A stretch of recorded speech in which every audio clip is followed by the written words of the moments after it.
दोस्तों, एक कमेंट बहुत ही इंटरेस्टिंग आया हुआ था कि चालक और इंसुलेटर में क्या अंतर होता है। तो यह काफ़ी इंटरेस्टिंग प्रश्न है, एग्ज़ाम में भी पूछ लेता है, इंटरव्यू वगैरह में भी बहुत अधिक पूछ लिया जाता है। तो आइए देखते हैं कि चालक और इंसुलेटर में क्या अंतर होता है। एक बेसिक सा क्वेश्चन है।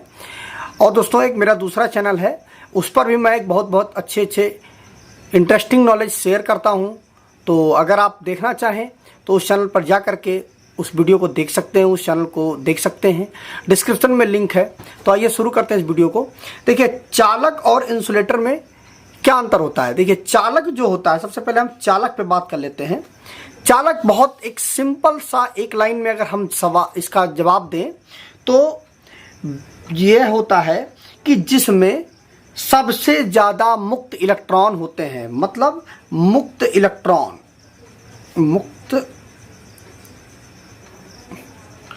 इलेक्ट्रॉन सबसे ज़्यादा जिसमें होंगे वही सबसे अच्छा चालक होगा। एक लाइन में ये परिभाषा हो गई कि जिसमें इलेक्ट्रॉन ज़्यादा होंगे, जिसमें इलेक्ट्रॉन जब ज़्यादा होंगे तो इलेक्ट्रॉनों का फ्लो ज़्यादा होगा, तो इलेक्ट्रॉनों का फ्लो ज़्यादा होगा तो उसमें वह सबसे अच्छा कंडक्टर हो जाएगा। अगर हम बात करें कि सबसे अच्छा कंडक्टर कौन सा है, तो अगर हम कंडक्टर की बात करें तो सबसे पहले जो नंबर आता है वह चांदी का आता है, ठीक है। उसके बाद कॉपर है, मतलब तांबा, ठीक। उसके बाद एनालेड कॉपर आता है, फिर सोना है, एल्युमिनियम है। जैसा कि आप स्क्रीन पर देख भी रहे हैं कि ये मैंने एक चार्ट दे दिया है, जिससे आपको ये समझने में आसानी हो जाएगी कि जो कंडक्टर हैं वो कैटेगरी वाइज कैसे होते हैं। मैंने यह जो लिस्ट है वो 20 डिग्री सेंटीग्रेड के टेम्परेचर पे बनाया गया है, तो यह लिस्ट है। और अगर हम बात करें कि कंडक्टर एक्चुअल में होता क्या है, तो देखिए, विद्युत धारा के मार्ग में जिसमें सबसे कम रुकावट उत्पन्न होगी, जिसमें रेजिस्टेंस सबसे कम होगा, मतलब एक लाइन में जवाब है कि कम प्रतिरोध जिसमें होगा वही सबसे अच्छा कंडक्टर होगा। कम से कम प्रतिरोध होना चाहिए, विद्युत धारा के मार्ग में किसी प्रकार की कोई रुकावट नहीं होनी चाहिए, तो उसी को हम कंडक्टर बोलेंगे या चालक बोलेंगे। तो अब इंसुलेटर की ये बात कर लेते हैं। देखिए, इंसुलेटर जो हमारा होता है वह विद्युत धारा के मार्ग में जिसमें सबसे ज़्यादा रुकावट होगी, सबसे ज़्यादा प्रतिरोध उत्पन्न करेगा, उसी को हम इंसुलेटर बोलेंगे। मतलब ये हुआ कि चालक में मुक्त इलेक्ट्रॉनों की संख्या सबसे ज़्यादा होगी वो चालक हो जाएगा, और जिसमें मुक्त इलेक्ट्रॉनों की संख्या सबसे कम होगी या ना के बराबर होगी वह हमारा इंसुलेटर होगा। लेकिन इंसुलेटर में जैसे एक एग्जाम्पल लें हम, तो एग्जाम्पल के रूप में सबसे पहले हमारा ग्लास आता है, ठीक है। उसके बाद लकड़ी,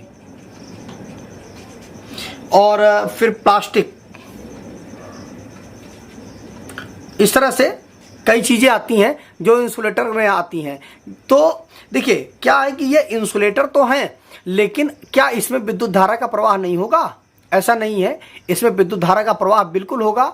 ये इंसुलेटर जरूर है, लेकिन यह एक सीमा तक इंसुलेटर है। मतलब इसकी जो IR वैल्यू होगी, इंसुलेशन रेजिस्टेंस वैल्यू होगी, वह एक डिजिट होगी, ठीक है, कि उतने वोल्टेज तक यह इंसुलेटर के रूप में रहेगी। और अगर उससे ऊपर वोल्टेज जाता है तो यह एक कंडक्टर बन जाएगा। मतलब यह हुआ कि हो सकता है यह जो ग्लास है हमारा, मान लीजिए 33 kV तक का वोल्टेज वियर कर सकता है, तो इसकी जो IR वैल्यू होगी वह 33 kV होगी। अगर 33 kV से ऊपर हम ग्लास के ऊपर, मैं एक एग्जांपल दे रहा हूँ, एग्जैक्ट ये नहीं बता रहा हूँ मैं, लेकिन कि आप ये चीज़ समझ लीजिए कि हर चीज़ की एक IR वैल्यू होती है। उस IR वैल्यू पर ही निर्धारित होता है कि वह कितना अच्छा इंसुलेटर है, ठीक है। लकड़ी है, इसकी एक IR वैल्यू होगी, उससे ऊपर मतलब इसकी जो पीक वैल्यू होगी तो वोल्टेज की, कि कितना वोल्टेज तक ये इंसुलेटर की तरह काम करेगा, इसमें विद्युत धारा का प्रवाह नहीं होगा। अगर उससे ऊपर हम इस पर वोल्टेज अप्लाई करते हैं तो इसका जो इंसुलेशन रेजिस्टेंस वैल्यू है वह क्रैक हो जाएगी और यह एक कंडक्टर की तरह रिएक्ट करने लगेगा, एक कंडक्टर बन जाएगा, ठीक। लेकिन जो चालक होता है वह पूरी तरह से चालक ही होता है क्योंकि इसमें सबसे ज़्यादा मुक्त इलेक्ट्रॉन होते हैं। ठीक है, तो यह रहा चालक और इंसुलेटर के विषय में जानकारी। मुझे उम्मीद है कि आपको यह समझ में आ गया होगा। और अगर आप ये चाहते हैं कि किस किस कंडीशन में क्या चीज़ चालक बन जाती है, क्या चीज़ इंसुलेटर बन जाती है, तो अगर आप कमेंट करेंगे तो मैं उस पर भी एक अच्छा सा वीडियो बना करके लेके आऊँगा कि किस कंडीशन में कोई चीज़ चालक बन जाती है और किस कंडीशन में कोई चीज़ इंसुलेटर बन जाती है। इंसुलेटर किस कंडीशन में चालक बन जाएगा और चालक किस कंडीशन में इंसुलेटर बन जाएगा। तो अगर आप कमेंट करते हैं तो मैं उस पर भी एक अच्छा सा वीडियो बना करके लेके आऊँगा। तो मुझे उम्मीद है कि आपको ये चीज़ समझ में आ गई होगी कि चालक और इंसुलेटर में क्या अंतर होता है। बेसिक यही अंतर होता है कि इसमें मुक्त इलेक्ट्रॉनों की संख्या ज़्यादा होती है, सबसे ज़्यादा होती है वो चालक हो गया, और जिसमें मुक्त इलेक्ट्रॉनों की संख्या नहीं होती है उसे हम इंसुलेटर बोलते हैं। लेकिन यह नहीं है कि इंसुलेटर जो है वह चालक नहीं हो सकता है। उसकी एक IR वैल्यू है, IR वैल्यू से ऊपर जब उसके ऊपर वोल्टेज अप्लाई किया जाएगा तो वह एक चालक बन जाएगा। तो आज की वीडियो में बस इतना ही। मिलते हैं नए वीडियो के साथ, तब तक अपना बहुत बहुत ख्याल रखें। और इस वीडियो को पूरा का पूरा ध्यानपूर्वक और धैर्यपूर्वक देखने के लिए आपका प्रेम पूर्वक बहुत बहुत धन्यवाद।